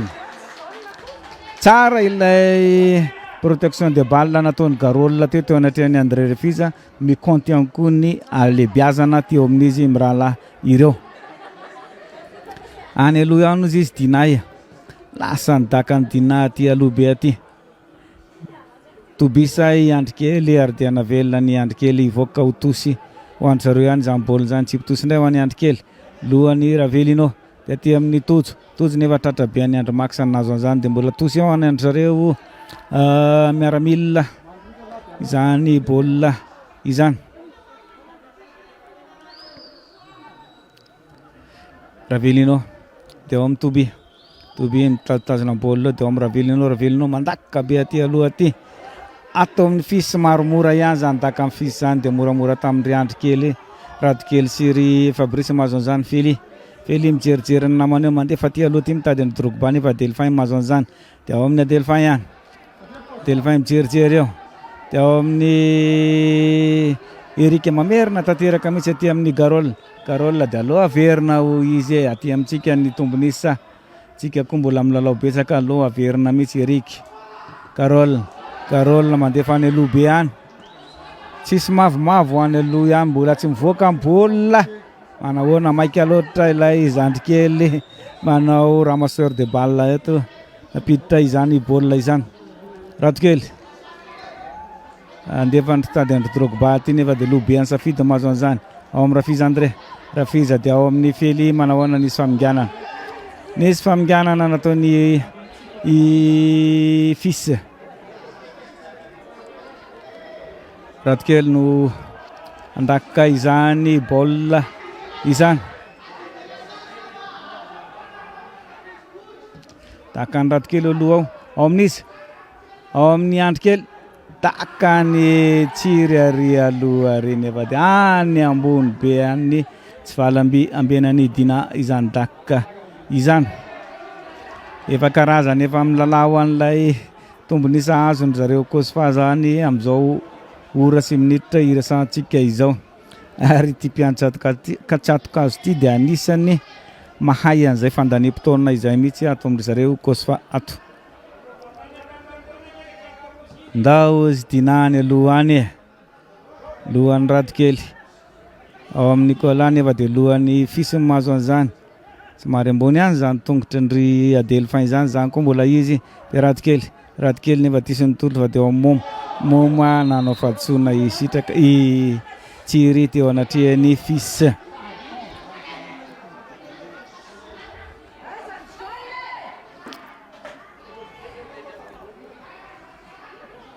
ary dia tsara le fair play nataon'ny Fely teo anatrehany fils izay nialatra amin'ny trano godasy mihitsy ato ny fils fa tafiditra aingana ihany koa izy zany baolina zany tsara amin'ny fair play reptieri ajaina Garol mimakomana eo lasa nidaka ny Garol ary amin'ny Toby iny le super sahoana lohany tojo tsara de tsara larina fatelo amby roapolo ho andry zareo COSFA no mamono an'izany baolina izany itojo vao nampidirina teo no namono an'izany baolina izany teo amin'ny minitra fahafito amby valopolo telo no otra iny ilay baolina tsara de tsara le tolotra super avy tany amin'ny Toby ary dia nitady ny zoro ny ilany na ilany fotsiny no nataony tojo teo telo no otra amin'ny baolina ito amin'ny kianjany knapo savony forony Nicolas Andrikely ihany ndefa ndry sambatra ry amin'ny ilany ankavanana ry sambatra ihany tsara de tsara micross mandefa ato aloha ato tsisy volomboasary naka izany baolina zany tato amin'ny ilany tato fa dia voaka amin'ny faritry ny 10 metra sy 50 izany baolina zany defa milamina ry zareo COSFA ry zareo COSFA dina mandaka ty aloha ty lohan'ny Radikely tady amin'ny Fely tsy azo amin'ny Fely fa ato amin'ny moma dia ao amin'ny fils dia ao amin'ny moma ihany dia ao amin'ny fils mamerina ary ampovoany ary amin'ny safidy mamelatra ary amin'ny Ravelino dia mandefa any amin'ny Toby ihany nefa dia mivoaka hotosy nadonany tamin'ny Andrikely dia mivoaka hotosy ho andry zareo COSFA ihany Ravelino no anipin'izany tosany dia averina atao amin'ny Adelphin mamerina tanteraka aty amin'ny Garolina aty. Garolina ia mijerijery ny namany eo Garolina dia mandefa aty amin'ny Fisy mandefa any amin'ny tojo any nefa somary mafy any kosa izany baolina nalefany Riva zany dia atao amin'ny Rafiza mandefa any amin'ny Drogba en position d'Orze i Drogba. Andasana ny fepitona fanampiny eo anatin'ity lalao ity mitarika amin'ny isatelony ohatra ny COSFA eto amin'ny kianjany votovorona aloha tahaka niny baolina iny ihany no matiny tamin'ny alalan'ny loha ihany namin'ny tojo ny baolina tamin'ny fionan'izy ireo tamin'ny fanalamanga tamin'ny an'izao dia mbola misy valim-panavihana ataon'ny COSFA indray dia mbola mandaka ihany tojo tirakadre mandrilika mihitsy i Fabrice aloha ratsy izany dia efatra indray i André Rafizy mandeha misaoty aty aloha aty nefa Garol aingana amin'ny intervention atao hoe diso ihany izany fandraisa baolina Garol izany misy fahadisoana voatery nanao fahadisoana i Garol satria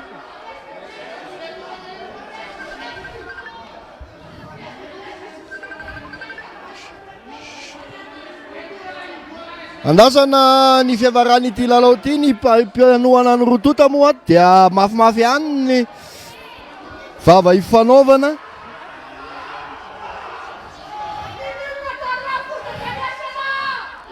kofrao daka ny tsiry vesa i Radikely entina nenana ny elanelanisa ela ihany no tsy nahitana ny FOSA junior resy tamin'izany elanelanisa telo izany tao anatin'ny hatramin'izay fotoana ny jorony lasa ny dakantsirikely mitady an'iza dia ino fa telo no ray maty ny Feli aloha baolina telo no ray ny isa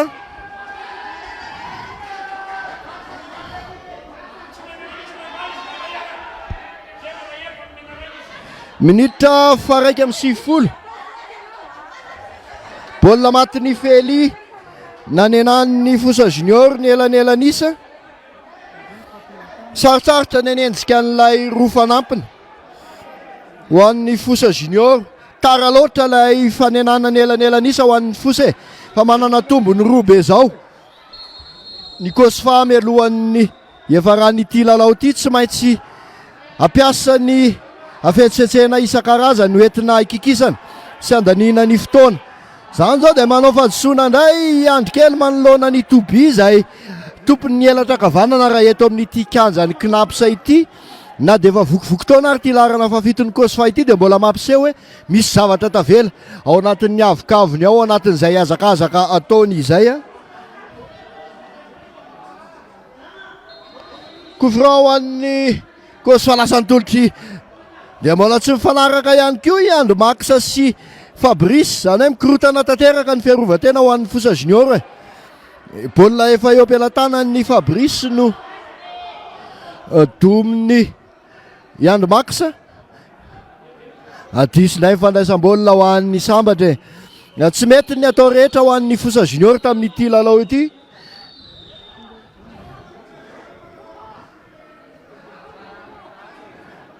mbola tsy tapitra nefa ny lalao aloha mbola tsy nitsoka ny kiroka farany ny mpitsara somary ancloche ilay tolotra nataony Andro Max fa tsy tena relance nazava lasa indray aloha Riva dia amakivaky vodilarana maromaro dia tonga ary amin'ny Toby afaka manolitra ho any tojo indray lasa nydaka Fabrice mitady ny Feli aty aloha aty lohan'ny Moma no mahazo an'izany dia i Moma ihany koa tsy manaiky hatramin'ny farany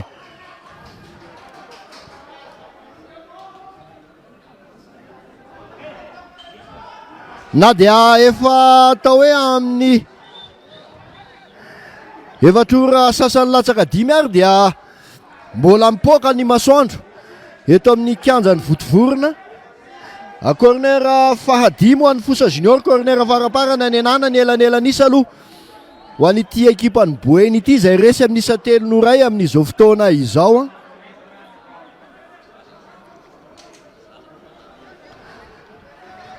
corner dakany radikely lasa dakany radikely amitsatopivoaloha dia alohany iza lohany andrikely mandalo amin'izany baolina izany dia atonga aiza dia mitona amin'ny tsy valami bola tsy maty any dia corner somary matoritory ny COSFA aloha so ihany fa efa manana tombony telo fa raha baolina tahaka izao anatin'izao hoe matoritory amin'ny segonda farany izao no hoe mbola akaikaiky ny elanelana lasa dakany radikely mandalo amin'iza baolina dia dakan'iza Drogba dia miverina somary malemy ihany andrimakisa manoloana an'izany dia avalim-panafiana amin'ny alalan'ny Riva ihany dia mampiteny vatany Nicolas dia manolotra ho any André Rafizy dia aingana ihany koa ny couverture ho any Garolle nitra fasivifolo miampy efatra isika amin'izao fotoana izao Riva miezaka mamitaka dia manome ny todikely raha ny fahitana ny todikely dia hitazom-baolina izy andaniny fotoana mbola ty ambany avokoa ny namany zay vao manolotra ho any lalana Erika dia mamelatra ho ary tsisy position d'orge dia mifangaro ihany koa ny geste teknika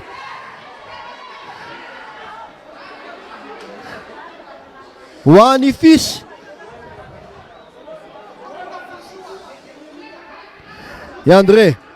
André dia manao vadisoana atao miendrika karatra ihany zany ataony Delphin manoloana ny André Rafizy satria dia any amin'ny tendon mihitsy no dakany